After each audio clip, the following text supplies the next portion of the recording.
Hi ಎಲ್ಲರಿಗೂ ನಮಸ್ಕಾರ. ನನ್ನ ಯೂಟ್ಯೂಬ್ ಚಾನಲ್ಗೆ ಸ್ವಾಗತ. ನಾನಿವತ್ತು ಮೆಂತ್ಯ ಸೊಪ್ಪಿಂದ ಸಾಂಬಾರು ಮಾಡ್ತಾ ಇದ್ದೀನಿ. ತುಂಬಾ ಚೆನ್ನಾಗಾಗುತ್ತೆ, ಅದ್ಭುತ ಆಗುತ್ತೆ. ಮೆಂತ್ಯ ಸೊಪ್ಪು ಆರೋಗ್ಯಕ್ಕೆ ತುಂಬಾ ಒಳ್ಳೆಯದು. ಈಗ ಮಾಡುವ ವಿಧಾನವನ್ನು ನಿಮಗೆ ಹೇಳ್ಕೊಡ್ತೇನೆ ನಾನು, ಓಕೆನಾ?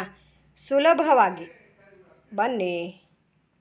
ನಾನಿವತ್ತು ಮೆಂತ್ಯ ಸೊಪ್ಪಿಂದ ಸಾಂಬಾರು ಮಾಡ್ತಾ ಇದ್ದೇನೆ. ತುಂಬ ಚೆನ್ನಾಗಾಗುತ್ತೆ. ಇಲ್ಲಿ ಮೆಂತ್ಯ ಸೊಪ್ಪು ಮತ್ತು ತೊಗರಿಬೇಳೆಯನ್ನು ಬೇಯಿಸಿ ಇಟ್ಕೊಂಡಿದ್ದೇನೆ. ಹಾಗೆ ಇಲ್ಲಿ ಸಾಂಬಾರದ ಸಾಮಾನುಗಳು ಜೀರಿಗೆ ಮತ್ತು ಧನಿಯಾ, ಉದ್ದಿನಬೇಳೆ ಮತ್ತು ಒಣಮೆಣಸು, ಕರಿಬೇವು ಎಲ್ಲ ನೀವು ಯಾವ ಸಾಂಬಾರಿಗೆ ಏನೇನು ಹಾಕ್ತೀರಾ ಎಲ್ಲ ಸಾಮಾನುಗಳನ್ನು ಹುರ್ಕೊಂಡಿದ್ದೀನಿ. ಇಲ್ಲಿ ಹುರ್ಕೊಂಡು ಡ್ರೈ ಮಾಡಿಟ್ಕೊಂಡಿದ್ದೇನೆ. ಹಾಗೆ ಇಲ್ಲಿ ಒಂದು ಈರುಳ್ಳಿ ಮತ್ತು ಒಂದು ಟೊಮೆಟೊನ ತಗೊಂಡಿದ್ದೇನೆ, ಬೆಳ್ಳುಳ್ಳಿ ತಗೊಂಡಿದ್ದೇನೆ. ತುಂಬ ಚೆನ್ನಾಗಾಗುತ್ತೆ ಮೆಂತ್ಯ ಸೊಪ್ಪಿನ ಸಾಂಬಾರು. ಈಗ ಪಾತ್ರೆಗೆ ಸ್ವಲ್ಪ ಎಣ್ಣೆಯನ್ನು ಹಾಕ್ತಾ ಇದ್ದೇನೆ.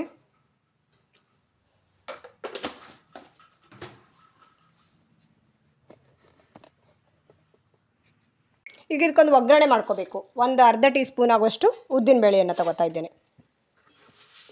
ಅರ್ಧ ಟೀ ಸ್ಪೂನು ಸಾಸಿವೆಯನ್ನು ತಗೋತಾ ಇದ್ದೇನೆ. ಹಾಗೆ ಇಲ್ಲಿ ಕಾಯಿ ತುರಿ ಕೂಡ ತಗೊಂಡಿದ್ದೇನೆ. ಒಂದು ಕಡಿ ಕಾಯನ್ನು ಹಾಕಿದರೆ ಸಾಕಾಗತ್ತೆ ಇದಕ್ಕೆ.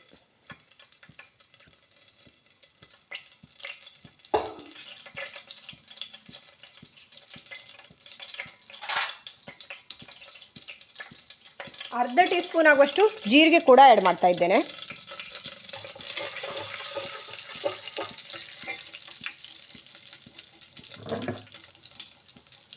ನೀವು ಡೈಲಿ ಸಾಂಬಾರಿಗೆ ಏನೇನು ಸಾಮಗ್ರಿಗಳನ್ನು ಹಾಕ್ತೀರಾ ಅದನ್ನೇ ಹಾಕ್ಕೋಬೇಕು. ಇಲ್ಲಿ ಬೆಳ್ಳುಳ್ಳಿಯನ್ನು ಹಾಕಿದ್ದೇನೆ.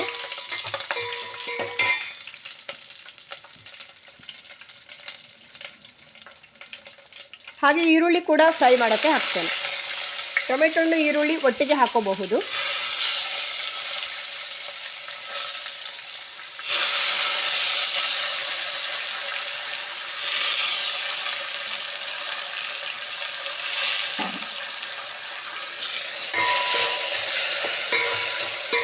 ಸ್ವಲ್ಪ ಫ್ರೈ ಆಗಬೇಕು ಇದು.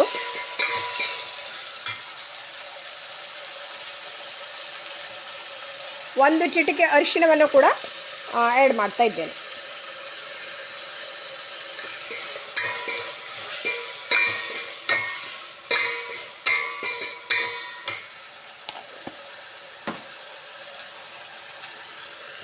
ಈಗ ಇಲ್ಲಿ ಗ್ರೈಂಡ್ ಮಾಡಿ ತರ್ತೇನೆ ಇದನ್ನು. ಹುಣಸೆ ಹಣ್ಣನ್ನು ಕೂಡ ಹಾಕ್ಕೋಬೇಕು ಮಸಾಲೆಗೆ. ನೈಸ್ ಪೇಸ್ಟ್ ಆಗಬೇಕು ಇದು.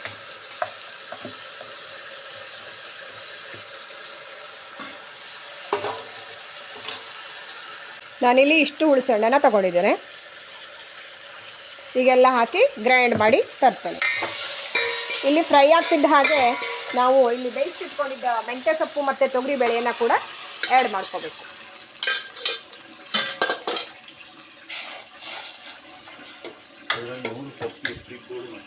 ಇದಕ್ಕೆ ನಾನು ಇಲ್ಲಿ ಉಪ್ಪು ಮತ್ತು ಬೆಲ್ಲವನ್ನು ಆ್ಯಡ್ ಮಾಡ್ತಾ ಇದ್ದೇನೆ. ಸ್ವಲ್ಪ ಕುದಿ ಬಂದ ನಂತರ ಉಪ್ಪು ಮತ್ತು ಬೆಲ್ಲವನ್ನು ಆ್ಯಡ್ ಮಾಡ್ಕೋಬೇಕು.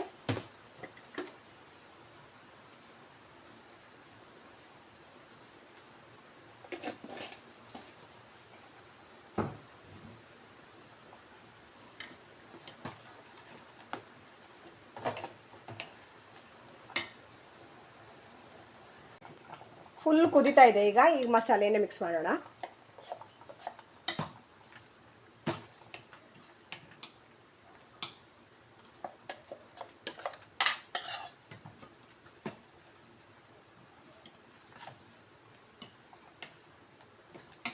ಸ್ವಲ್ಪ ನೀರನ್ನು ಕೂಡ ಆ್ಯಡ್ ಮಾಡ್ತೇನೆ ಮಿಕ್ಸರ್ ಜಾರಿಗೆ.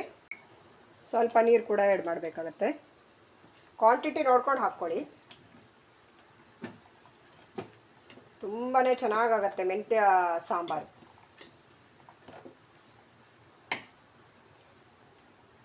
ಸ್ವಲ್ಪ ಕಹಿ ಬರಬಹುದು, ಆದರೂ ಕೂಡ ಚೆನ್ನಾಗಿರುತ್ತೆ. ಅದಕ್ಕೆ ಹುಳಿ ಮತ್ತು ಉಪ್ಪು ಖಾರ ಎಲ್ಲ ಬಿದ್ದಿರೋದ್ರಿಂದ ತುಂಬ ರುಚಿಯಾಗಿರುತ್ತೆ ಸಾಂಬಾರು. ಸಾಂಬಾರು ಫುಲ್ ಕುದೀತಾ ಇದೆ. ಇಷ್ಟು ಕುದಿದ್ರೆ ಸಾಕು. ನೀವು ಕೂಡ ಒಮ್ಮೆ ಟ್ರೈ ಮಾಡಿ. ತುಂಬಾ ಚೆನ್ನಾಗಾಗುತ್ತೆ ಮೆಂತ್ಯ ಸೊಪ್ಪಿನ ಸಾಂಬಾರು. ನನ್ನ ಈ ವಿಡಿಯೋ ಇಷ್ಟ ಆದರೆ ಲೈಕ್ ಮಾಡಿ, ಶೇರ್ ಮಾಡಿ, ಸಬ್ಸ್ಕ್ರೈಬ್ ಮಾಡಿ. Thank you so much friends. Bye bye.